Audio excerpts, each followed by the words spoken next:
สัพพะปะโตสัมโพธิมุตตะมังเอเตนะชัจจวัชเชนะหุนตุเตชัยยามังกลาชัยยันโตโพธิยามุเลสักกายานันติวะคันโนเอวังตาวังวิชัยโยเอจายาสุสยามังกะเลอปัลลชิตตาปัลลังเกสิเสปัทวิบุคาเล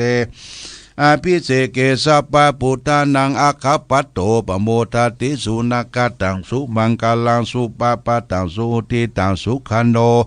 สุโมโหโตจะโสเยตังพระมัจจาริสุปทากีนังกายกัมมังวาจากัมมังปทากีนังปทากีนังมโนกัมมังปณิทิเตปทากีนานิกัตวานัลลปันตเตปทากีเนนัตถิเมสระนังอัญญังพุทโธเมสระนังวารังเอเตนะชัจจวัชเชนะหุนตุเตชยามังกลังนัตถิเมสระนังอัญญังสังโฆเมสระนังวารังเอเตนะชัจจวัชเชนะหุนตุเตชยามังกลังอติอุณนาจาวิจโยธรรมโรเกอนุตตโรสัพพสัตตาหิทัตตายะตังตวงขันนาหิเตวะเตปริวะเจละจะกันเตอมนุเสภวะเก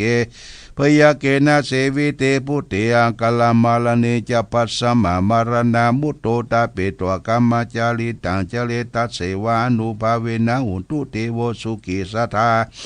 สุตตสีลังสมาทายาธรรมสุจาริตังเจเลตัสเสวานุภาเวนะหุนตุเตโวสุกิตาตาลิกิตังทิติตังภูทังทาลนัง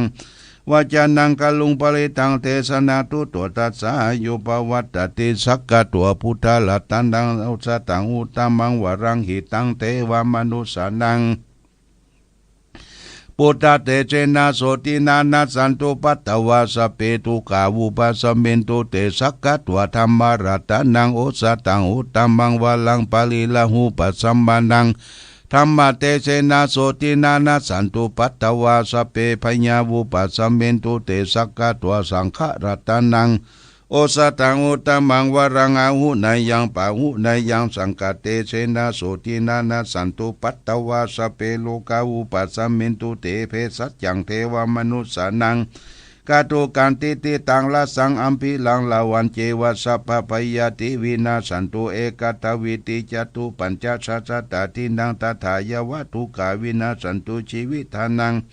ทัตตันตุเตชีวิทานังทัตตันตัสสะอายุวันนังสุขังพลังชีวิทานานุภาเวนะหุนตุเทโวสุกิตาตาชีวิทานังจโยทัตตาอุทัตตังอุตมังวรัง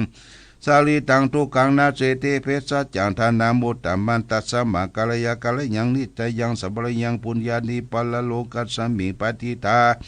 โอติปาดีนางอิมินาชีวิตาตินาตุมากังกิงภวิสติติกายุกัสสตาหุนตุสุขิตาอุตุสัพพตาโยโตตัตตาติสักกจัง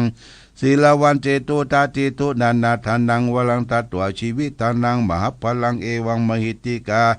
เอสาสาจิตังปุญญสัมปตาตัสสมาธิลาปัสสังสันติปันติตากตาปุญญตันติอติอุณาจาวิจโยนิติโตอติโลเกศิลาคุโนสัจจังโสตยุตยาเตนะสัจเจนะกังหามิสัจจกิริยามนุตตลังอวัชชิตัวธรรมะพลังชาลิตัวบุปเกสิเนสัจจปรมวัสสายาสัจจกิริยามกาสหังสันติปะขาปัตนาสันติปัตตาวัญจนามาตาปิตาชนิกันตังชาตะเวตังปฏิกามาสหัสเจกเตมังหังมหาปัจจลิตุสิกิวัตสิสิโสลติกาลิตุตะกังปัตตวยตาสิเกสัจเจนะโมสเมนะเอสามิสัจจะปรมิติภวันตุสัพพมังกลังละขันตุสัพพเทวตาสัพพพุทธานุภาเวนะสัตตาโสติงภวันตุเตภวันตุสัพพมังกลังละขันตุสัพพเทวตาสัพพธรรมานุภาเวนะสัตตาโสติงภวันตุเตภวันตุสัพพมังกลังรักขันตุสัพพเทวตาสัพพสังฆานุภาเวนะสัตตาโสติงภวันตุเตอโรคยาปรมาราภาสันตุติปรมังทานังวิสาสาปรมายตินิพพานังปรมังสุขังจบญาติโยมท่านสาธุชนทั้งหลายรายการวันนี้ก็สิ้นสุดเวลาขออำนวยอวยพรให้ศรัทธาทุกท่านจงมีความสุขความเจริญ ประกอบไปโดยอายุวันนะสุขภระเหมือนกันทุกรูปทุกท่านทุกคนโดยเทิน